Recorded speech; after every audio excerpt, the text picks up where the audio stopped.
Oleme siin kodumaise kosmeetikatootja Lumi ja Apoteeka sellisel testimisüritusel ja Liisi Eesmaa saab siis endale tehtud nahadiagnostika ja enne kui me selle protsessiga pihta hakkame, küsingi Liisi, et mis sa ise arvad, mis su see näonaha tüüp üldse on? Ma arvan, väga ammu viimati määrasin vist teismeeas oma nahka, et siis ta kindlasti oli pigem rasune. Aga ma arvan, et on tänapäeval selline kombineeritud, et võib-olla see teetsoon on selline rasusem ja siis muu on pigem võib-olla isegi kuivapoolsem, et ma olen täheldanud viimasel ajal, aga ma ei tea, kombineeritud, ma arvan. Ja küsiks siis diagnostikult Margit Keltuvalt Apoteekast, et mis selle aparaadiga üldse teha saab ja mõõta saab?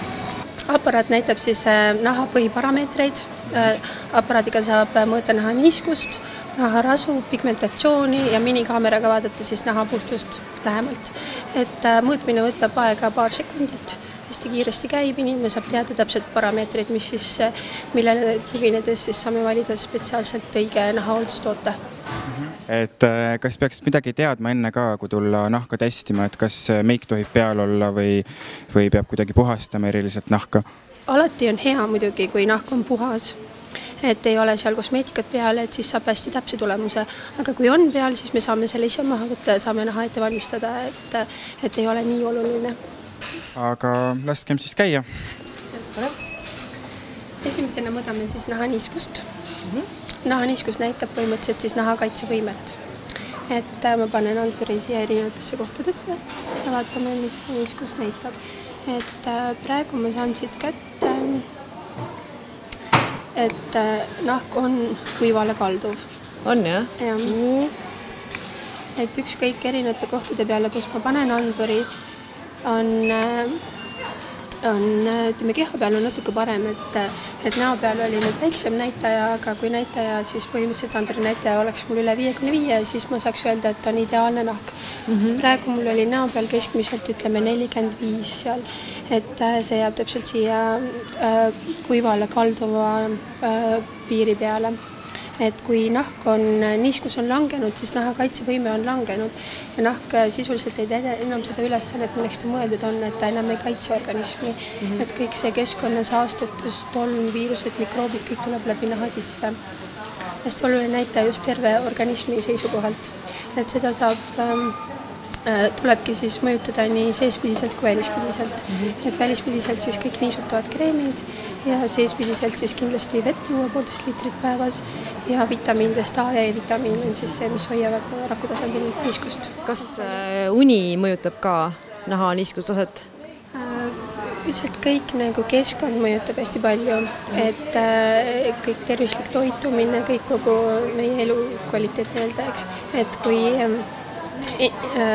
uni kindlasti, et stress mõjutab, eks, aga ütleme, et keskkond, hästi suurt rõhku tuleb panna keskkonnale, et kui me viibime, näiteks elame kuskil metsa ääres, hästi puhas looduseks, et kõik on paigas, aga samas töötame 8 tundi kogu aeg sellise kunstliku valguse käes ja konditsioneerida kõik, mis nahka hästi kuivatavad, siis tegelikult me peame nahahoolduseks ikkagi valima need tooted, mis on selles keskkonnas sobilikud, eks, et kus me kauem viibime.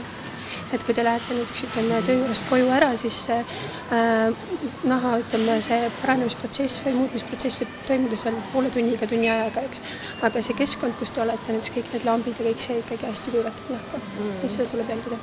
Nojah, ma ise tegelikult viimased mingi 2-3 nädalat eriti ei ole maganud. Eriti mul ei ole aega olnud normaalselt süüa ega vedelikku tarbida, et ma mõtlen, et kas see juba see 3 nädalat on võib-olla ka mõjutada mu naha sellist seisukorda.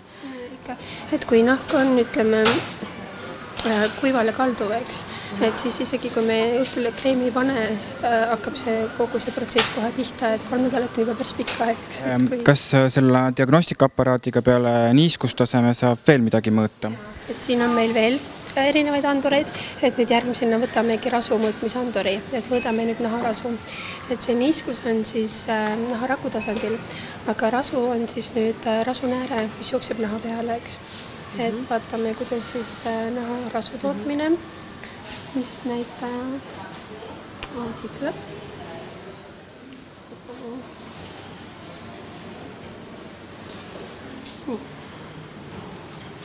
Siit on siis näha, et siin on täpselt piiri peal.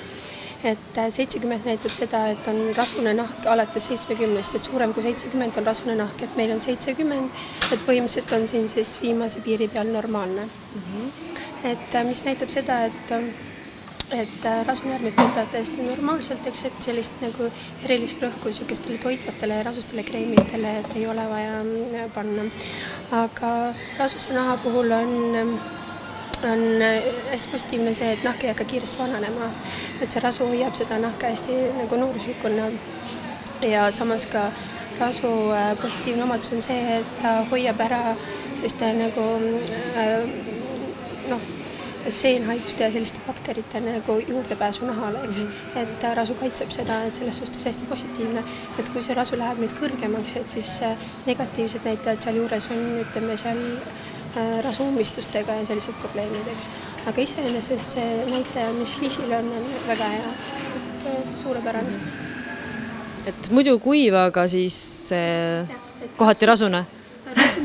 Rasu tootmine on normaalne, aga just see nahaniiskus, mis on raku tasandil, et see on natukene madal. Just, et niiskusele tuleb rohkem rakku panna, et juua kindlasti, eks, ja siis niisutavaid kreeme kasutada, aga rasu poole pealt ei ole nagu vajadust nagu nii väga muretseda, sest et nahk toodab ise ka rasu piisavalt, et asendame alati seda, mis meil puudu on. Ja ma saan aru, et saab veel midagi nende aparaatidega mõõta? Et nüüd 3. anduriga mõõdame päiksekaitsefaktorit. Vaatame, mis päiksekaitsefaktorit. Olen päris päikesetundlik. 14. Et 14 näitab meil siis seda, et Liisil on üldse on siis inimese nahal 6 tüüpi, et siin 14 on teise tüübi nahk, et hele europiidne nahk, blondid juuksed, eks, et ei päevitu kergelt, päiksepõletus tekib kiiresti. Et kas sa oled nõus sellega? Absoluutselt. Absoluutselt nõus. Hoiangi sellist siniverelist joont viimastel suvedel. Ja, et üldiselt on Põhjamaa inimestel on väga tihti just see, ütleme, esimene, teine, kolmas tuleb sealt. Ja päikse käes on soovitatav olla 10–20 minutit ilma päiksekaitsekreemita, aga siis peaks olema juba 30 päiksekaitsekreem peal. Et ilma selle... 30? Lausa? Just. Ahaa. Et ilma selle 30 on nahk päikse eest kaitsetu ja päike hakkab nahka vanemaks muutma ja kõik need päikse, ütleme, nagu kahjulikud omadused võivad siis seda nahka kahjustada. Aga 30 on juba päris kõrge päiksekaitsefaktor, et kui nüüd see blokaator on peal, et siis kindlasti võiks D-vitamiiniga lisaks võtta, sest et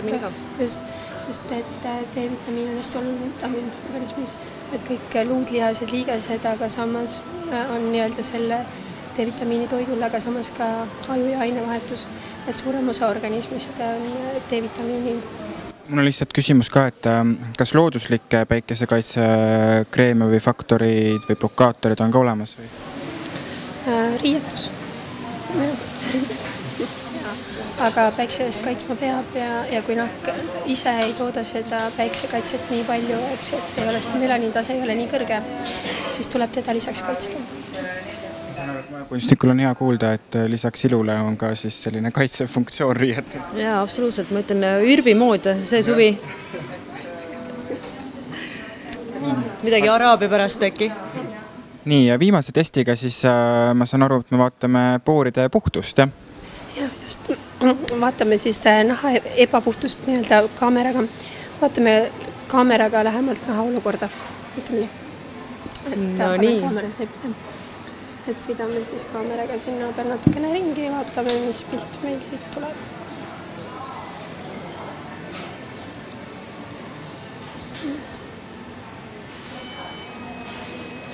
Siin on nüüd jumestuskreem peal, eks, aga sa näed ise ka, et siit tegelikult jumestuskreemi alt ka tuleb läbi, et on sellised ummistunud poorid, eksed mustad täpikesed siin, eks. See on just ninatsoonil, jah? Jah, et praegult ma vaatasin nina pealt. Et kui ma vaatan siit lõua pealt nüüd, lõua pealt ma nagu väga palju siit ei näe. Keskade pealt, noh. Siin on sellised laiemad poorid ja ka natukene ummistunud poorid. Et otseselt ma ei näe, et nahk oleks tundlik, eks. Et võib koorida nahka nädalas vähemalt korra, eks, et ikkagi nahka koorida, et kõik need surnud naharakud ja kõik asjad saaksid nendelt. läbi olla, aga otseselt ma ei näe, et nahk oleks tundlik, et kohati on niisugused naha ebapuhtused, aga see on täiesti tavaline, et lihtsalt soovitan nahka koorida nädalas korra. Just. Aga selge, et suur aitäh! Hea meelega soovitaksin Eesti oma brändi, Lumi term. Ja Liisile ma valiksin siit välja sellise hästi niisutava kreemi, et intensiivne päevakreem näiteks oleks see kreem, mis sobiks ideaalselt. Et kogu see sari on hästi rikkaliku koostusega, sisaldab kanepiõli ekstrakti, mis siis kõik on hästi toidavad nahka, niisutavad nahka ja hoiavad kogu seda naha normaalset talitust kontrolli all. Et selline kreem oleks siis ideaale. Palun.